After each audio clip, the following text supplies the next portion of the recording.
Again, thank you, Professor Ng, for your availability and your willingness to share your knowledge and experience in this matter. You will present your paper about the promise of microbiota modulation in COVID-19. The time is yours, please. Thank you very much. I hope you can hear me well. Greetings from Hong Kong. Selamat pagi, tuan-tuan. And thank you to the sponsors and organizers for inviting me to share some of our work, and also to Dr. Rina for setting a very nice scene. So we now know that COVID-19 affects everyone around the earth. And we've seen in Indonesia that as of recently, there was 800,000 affected patients and over 20,000 deaths. And in Hong Kong, we luckily have about 100 over deaths, but we're also entering the fourth wave of COVID in Hong Kong with semi-lockdown. And I think one of the important questions is, why are some people more susceptible, and why do some people have worse outcomes when they get SARS-CoV-2? We've heard earlier on that COVID is not just a lung disease. It affects the liver, the gut, and many organs are under attack, leading to primary and secondary injuries. And in gut, in the beginning of the pandemic, we looked at all the COVID-19 and GI-related issues. And we found that actually up to 60% of COVID patients have GI symptoms. And importantly, it does not necessarily correlate with the detection of virus. There's some asymptomatic carrier. In severe cases, you can find the RNA of the virus in the gut, and live virus has also been found in the stool of some patients who did not have diarrhea. We've heard earlier on that the gut microbiota may be central to some of the pathogenesis of COVID, leading to what we see in patients who end up in ICU, such as cytokine storm syndrome. When COVID first hit the world, the China community and the government suggest that probiotics may be useful to treat secondary infections and some patients with COVID-19. We published this commentary in the Lancet family, suggesting that all probiotics are not the same. In fact, one size does not fit all. We need more evidence from what's happening in COVID-19 cases. So at the beginning of this pandemic in March, that's about 9 months ago, we started sampling the stool sample of patients who come into our hospital. And these patients have mild to critical illness. We collect the sample longitudinally 2 to 3 times a week until they are discharged. And interestingly, we found that of all the host factors that can affect our gut microbiome, COVID-19 was the one that has the biggest impact on our gut microbiome after we even adjusted for antibiotic use, diet, gender, age, and other chronic diseases. In fact, we found that when we compared with healthy controls, COVID patients have increased in opportunistic pathogens that are known to be harmful, and they actually lack a lot of good bacteria Dr. Rina referred to, the symbiont that are beneficial to the host immune system. The other question is, what about the viral load? Does it correlate with our gut microbiome? We found that there were some species that have inverse correlation with the viral load, and these species has been found to affect ACE2 expression, which is the viral entry point into the host. We also found that even after the patients have recovered and gone home, it's alarming to see that many of these subjects have cleared the virus, but they have persistent gut microbiota dysbiosis. This is a summary of the first paper we published and one of the first in the world to report dysbiosis and changes in the gut microbiome in COVID-19 published in Gastroenterology. This is the healthy state. This is the COVID state. From the onset all the way to recovery, there's prolonged alterations.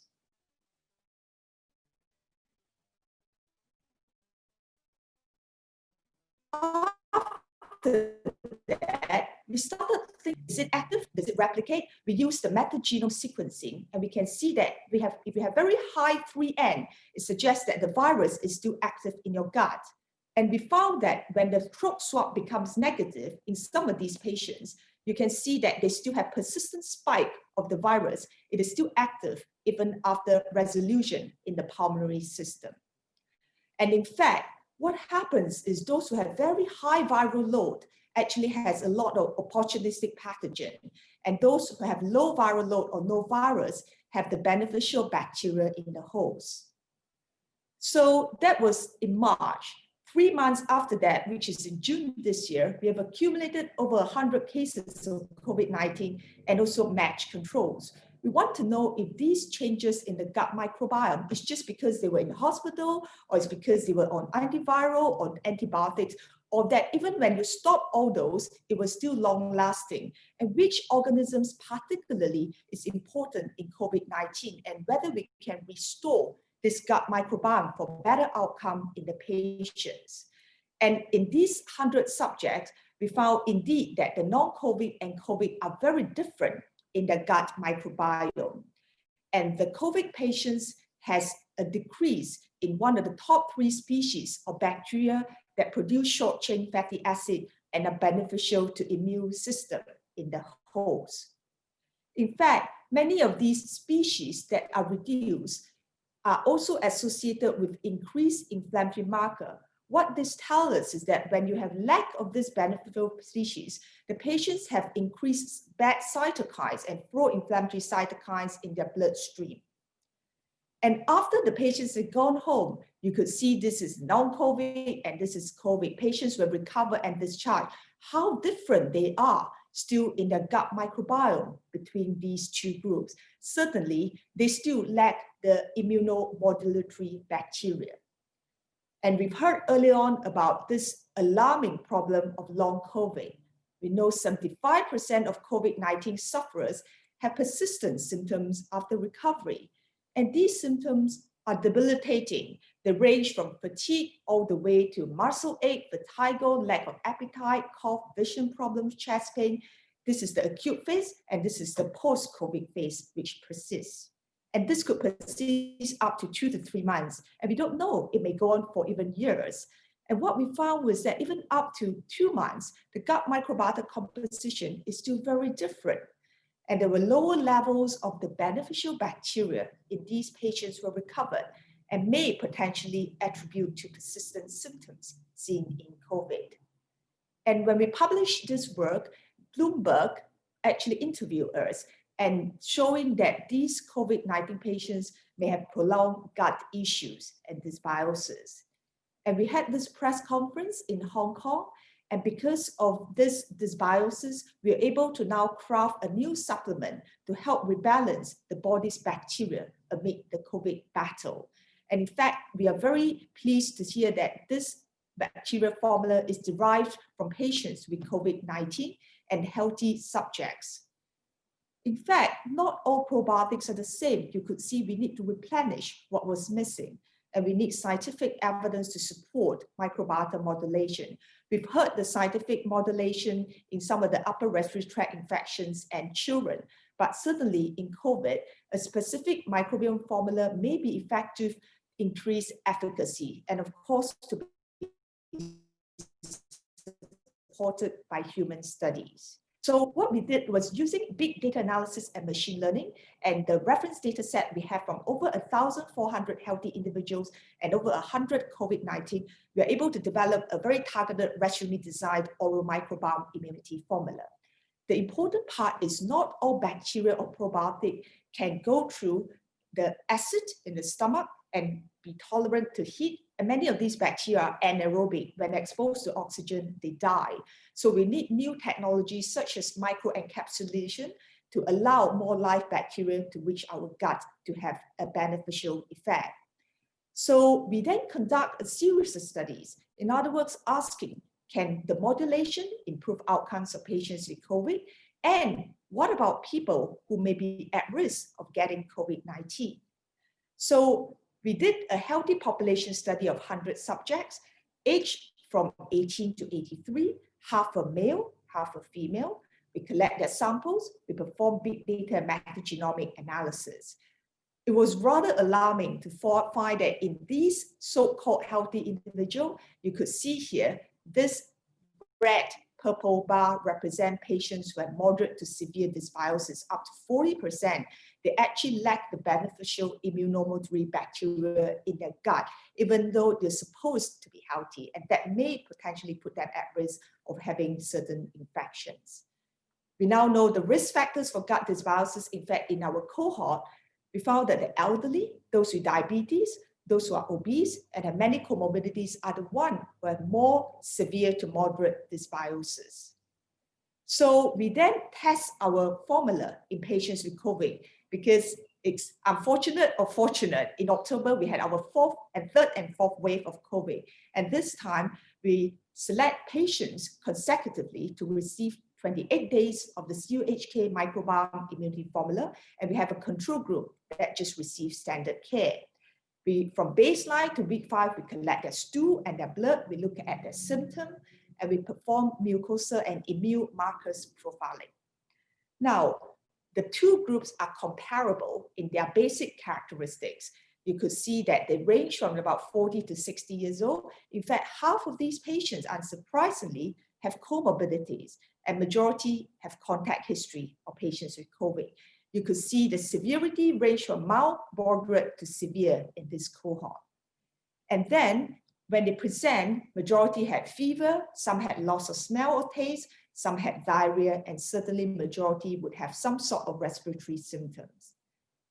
After 28 days of the microbiome immunity formula, we found here that by week 1, about 64% who receive have complete resolution of symptoms, whereas by week 2, you could see that 100% who had the symbiotic achieved complete symptom resolution compared with the standard arm, which is only half, about 50%. We look at neutralizing antibody, and we look at by week 2, we found that more patients who received the symbiotic actually developed antibody compared with the standard treatment arm. We also look at the blood immune markers because these are important to suggest cytokine storm or whether they are recovered. You could see before and after, these are some of the key markers such as TNF-alpha, such as the IL-6. Reduction was significant from baseline to week 5 after they received the therapy. Important question is, can this bacteria reach the gut of these patients? We sequenced the gut bacteria profile and we found that actually this is the symbiotic group. Each of these 3 different bacteria increased. We also found that the diversity increased and other better bacteria or favorable bacteria also increased after 28 days of treatment. Is there any side effects? I think it's very important. Thankfully, because this is a food-grade probiotic, none of our patients had any severe side effects. So subsequently, we look at probiotics, prebiotic, and dietary approach. And in this summary that we published in Trends in Food Science, we're able to summarize that this is what we found. COVID-19 in healthy people have difference in their gut microbiota profile with increased pro-inflammatory cytokines in the COVID-19 cases. And why do some of these obese type 2 diabetes in elderly people have more severe outcomes? Potentially explained by gut microbiota dysbiosis, because we found that in our healthy cohort and certainly in COVID-19 patients as well. So in summary, Chairman, friends, ladies and gentlemen, we managed to be first in the world from CUHK to define microbiota alterations in COVID-19. We find COVID-19 patients have very different gut microbiome from non-COVID. The composition also is affected and influenced the disease severity. And many of these patients were lacking or missing in gut bacteria with good immunomodulatory potential. And some of the lasting effect we are seeing is rather worrying, and we need to study further. They may contribute to long COVID persistent symptoms. And lastly, it is clear that the gut commensal microbiome may affect our severity and immune response to SARS-CoV-2 virus. We also found close to half of the population already have some sort of dysbiosis. And with this formula, we are able to show restoration of gut dysbiosis in the pilot study, the hastened symptom resolution and recovery able to increase neutralizing antibody, supporting a very dedicated defined use as a potential strategy in some patients and in the battle to fight against COVID-19. And we are now conducting studies in healthy people as well as type 2 diabetic and obesity and in children to identify their definitive role. Thank you very much. And I'd like to thank you on behalf of the CUHK team. Thank you. Terima kasih.